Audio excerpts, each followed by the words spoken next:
խոսքը Բաքվում պահվող մեր գերիների հարցն է։ Պարզ է, որ որևէ արժանապատիվ հայի, պարոն Ծառուկյան, մեր օրերում այս հարցը հանգիստ չի տալիս։ Բայց ցավոք սրտի նաև հասարակության մեջ այսպիսի մտքեր են գեներացվում, որ իբրև թե հասարակության մի մասին չի հետաքրքրում մեր հայ գերիների ճակատագիրը, առհասարակ հասարակությունը անտարբեր է եւ այլն եւ այլն։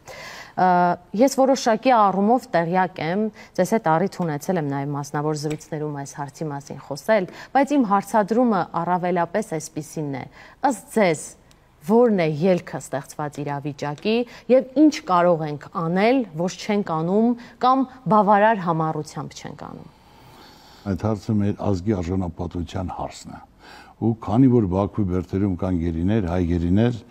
հայ ազգը չի կարող որ հանգիստ մնալ, հանգիստ քնել, հանգիստ ապրել։ Ես մեկ անգամ ասեմ, քո հարցին, որ դու ասում ես կան մարդիկ, որ հանգիստ են, ես մեկ անգամ ասեմ, տվյալ մարդիկ հայ չեն, բայց ինձ թվում է, որ այդպիսի մարդիկ չունենք մենք։ Միայն մարդիկ չգիտեն իրենց անելիքը, ինչ անեն, ինչով օգտակար լինեն։ Դա այդ գործում ինչ որ արվել է, ինչ որ արվում է, այդ տվյալ գործերը սիրում են լռություն, ոչ թե մեկնաբանություններ։ Եվ իրենց չվտանգելու համար եւ ամեն ինչ պետք է արվի,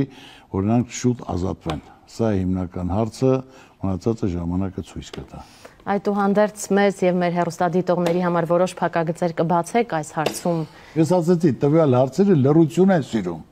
Երբ որ կլինի, կտեսնեն, այն ժամանակ իրենք կհամոզվեն։ Շատ լավ։